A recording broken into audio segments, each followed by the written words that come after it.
చదువుని మినిస్ట్రీని మీరు చదువుకున్న టైంలో ఎలా బ్యాలెన్స్ చేశారని అడుగుతున్నారు. Like how did you balance both the ministry and your education at the same time? I know you're still studying and doing ministry, architecture nu చదువుతున్నావు, how are you managing it అని చాలామంది అడుగుతున్నారు. So please answer that question. How they can also manage, so that వాళ్ళకి కూడా relate చేసి if you can answer and give them ideas and pointers that will help them. నేను ఇప్పటికీ నా architecture course చేస్తున్నానండి. This is the last year. అయితే నేను this might be bit tough when you're starting. నాకు కూడా కష్టం అనిపించేది, ఎందుకంటే architecture is not an easy course. కాలేజ్కి వెళ్ళొచ్చేసి you can't just do homework or something and then get rest. ఇది ఎలా ఉంటుందంటే మార్నింగ్ నుంచి కాలేజ్కి వెళ్ళొచ్చిన తర్వాత, నేను కాలేజ్కి వెళ్ళిన టైం గురించి నేను చెప్తున్నానండి. వెళ్ళొచ్చిన తర్వాత almost 6 to 8 hours of work ఉంటుంది.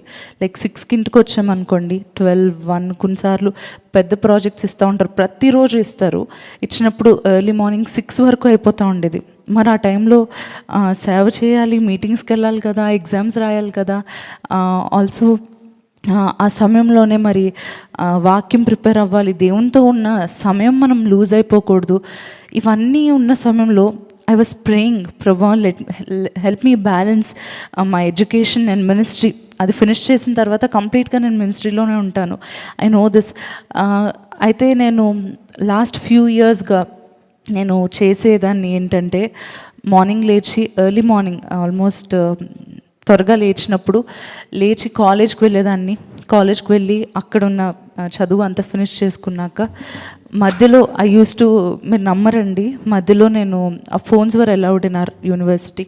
సో లంచ్ బ్రేక్ ఇచ్చినప్పుడు I use to eat and I used to open the Bible app and I used to read my daily portion there. నాకు అదొక్కటే సమయం దొరికేదనమాట. సో డైలీ పోర్షన్ అక్కడ చదువుతూ ధ్యానిస్తూ ఉండేదాన్ని. Lunch తింటూ ఉన్నప్పుడు అందరూ బయటకు వెళ్ళేవారు. I'm not saying this because I'm special or something, కానీ మనలో ఆ యొక్క ఆశ, ఆ జీల్ ఉన్నప్పుడు, నేను నా జీవితాన్ని దేవునిలో కట్టుకోవాలి, నేను నా జీవితం దేవుని కోసం వాడాలి అండ్ దేవునికి నేను దూరం అవ్వకూడదు, ఏదో ఒక విధంగా వాక్యం చదవాలి అనే ఆశ మనలో ఉన్నప్పుడు ఏ సమయంలో అయినా మనం అది చేయగలుగుతామండి. అదేవిధంగా మనం ఆ సమయంలోనే నేను మధ్యాహ్నం చదువుతూ ఉండేదాన్ని, బైబిల్ ధ్యానిస్తూ ఉండేదాన్ని.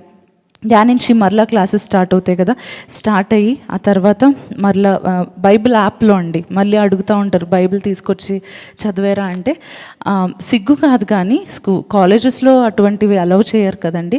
సో ఫోన్ ఉండేది, ఫోన్లో బైబిల్ యాప్ నేను డౌన్లోడ్ చేసుకొని డైలీ పోర్షన్ అండ్ ఆ రోజు కోసం దేవుడు నా కొరకు సిద్ధపరిచిన వాక్యం నేను తీసుకుంటూ ఉండేదాన్ని. ఇంటికి అరౌండ్ 6 o'clock వచ్చి ఒక హాఫ్ అన్ అవర్ ఏమో మహా అయితే పడుకునేదాన్నండి. నాకు ఆల్రెడీ కొంచెం అలసట, త్వరగా అలసిపోతూ ఉండేదాన్ని అదంతా చేసి, కానీ ఒక హాఫ్ అన్ అవర్ వరకు పడుకునేదాన్ని. పడుకుని లేచే టైంకి I use to finish dinner very early, like 6:30కి అలాగ ఫినిష్ చేసేసుకొని ప్రాజెక్ట్ స్టార్ట్ చేసేదాన్ని. ప్రాజెక్ట్ స్టార్ట్ చేసి ఇంకెలా ఉంటుందో తెలుసా అండి, చాలా పెద్ద చార్ట్స్ అనమాట. మనకు బయట దొరికే చార్ట్స్ 4 కలిపితే ఎంత పెద్దగా ఉంటాయి. దాని మీద డీటెయిల్డ్గా మ్యాప్స్ డ్రా చేయాలి, డీటెయిల్గా ప్రతి అప్లయన్స్ డ్రా చేయాలి, ఫర్నిషింగ్ డ్రా చేయాలి, అవన్నీ ఉంటా ఉండేవి. ఒక్క 1 mm 2 mmలో డిఫరెన్స్ వచ్చి మిస్టేక్స్ వచ్చినా సరే ఏం చేసేవారంటే పెద్ద రెడ్ పెన్తో ఇలా కొట్టేస్తూ ఉండేవారు. ఏంటి అన్ని hours of work. I use to cry, ఏడుపు వచ్చేసేది. అన్ని అవర్స్ కూర్చొని గీస్తూ ఉంటే వీళ్ళు ఇలా ఇంత ఈజీగా కొట్టేస్తున్నారు ఏంటి అని చెప్పి జస్ట్ స్ట్రైక్ చేసేస్తారు అనమాట. సో మొత్తానికి 6:30 or 7 నుంచి స్టార్ట్ చేసి I use to work till around 12 AM, కొన్నిసార్లు 1 కూడా అయిపోతూ ఉండేది. ఇప్పుడు నాకు ప్రార్థనకి సమయం కావాలి కదా, 1 అయ్యేసరికి స్టార్టింగ్లో నిద్ర చాలా ఊపేస్తూ కళ్ళు మూతలు పడిపోతూ ఉండేవి.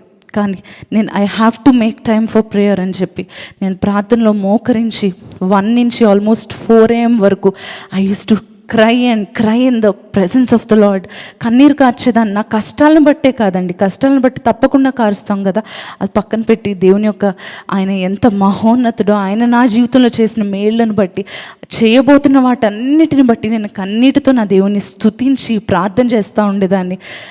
ఎప్పుడు నా రూమ్లోకి ఎవరు వచ్చినా సరే కన్నీళ్ళు మోకాళ్ళ మీద ఉండి ఏడుస్తూ ఉండేదాన్ని. ఆ మిడ్ నైట్ కూడా డాడీ కొన్నిసార్లు నాక్ చేసి, రా నాన్న పడుకో, అలసిపోతావు కదా, పొద్దున్న లేచి ప్రేయర్ చేసుకో అని చెప్తూ ఉండేవారు. ఉంటారు. ఆ సమయంలో డాడీ ఇంకొక 10 minutes అంతే వచ్చేస్తున్నానని చెప్పి 3-4 వరకు నేను ప్రేయర్ చేసుకొని 4 నుంచి మరలా కొన్నిసార్లు అయితే బైబిల్ నెక్స్ట్ డే కనుక సండే అయితే 4 నుంచి 5 వరకు బైబిల్ ప్రిపేర్ అయ్యి, అంటే సర్మన్ ఇవ్వడానికి ప్రిపేర్ అయ్యి అరౌండ్ 5 to 6 పడుకొని 6కి లేచి చర్చ్కి వెళ్ళిపోతూ ఉండేదాన్ని.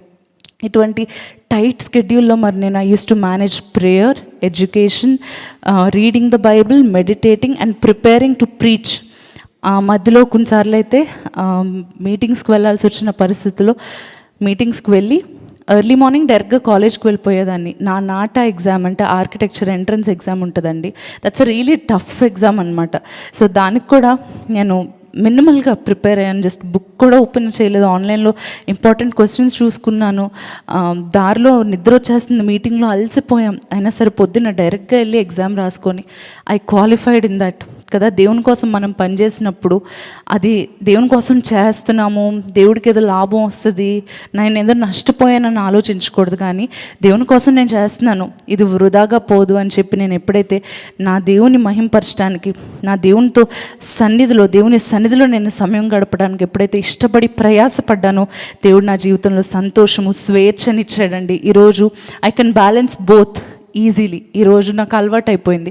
ఇప్పుడైతే I'm also studying from home, so it is a bit easier for me.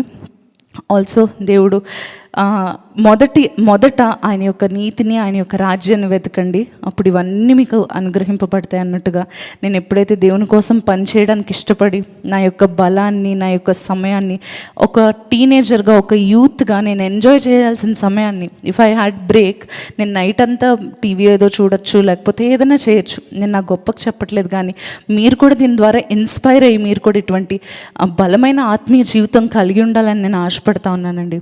ఆ సమయాన్ని నేను లోకం కోసం కాదు, స్నేహితులతో కాదు, నా దేవునితో గడుపుతానని ఎప్పుడైతే దేవుని సన్నిధిలో రాత్రంతా మోకరించి ప్రార్థించేదాన్నో, he gave me everything I needed even before I could ask. Praise be to God, దేవునికి మహిమ.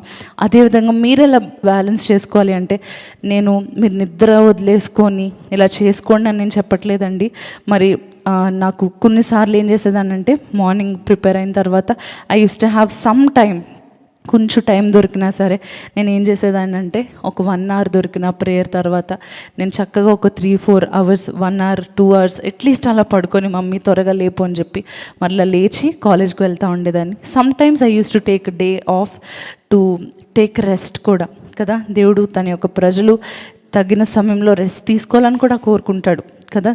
సేవలో ఉన్నవారు, చదువుతూ ఉన్నవారు, balance both your education and meditation of the Bible and speaking with the lord, praying everyday. ప్రతిరోజు ప్రార్థనలో సమయం గడపండి. మీకు సమయం ఉందా?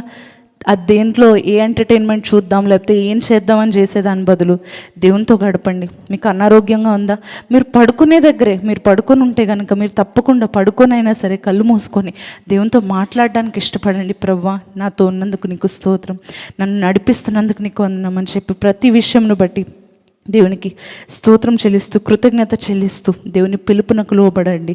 దేవుని యొక్క ఇష్టానుసారంగా జీవించడానికి యవనస్తులు ప్రయత్నించండి. మీ చదువు అంతా చదువుకుంటూనే దేవునితో సమయాన్ని గడపండి. He will give you everything you need even before you can ask him. Praise the lord.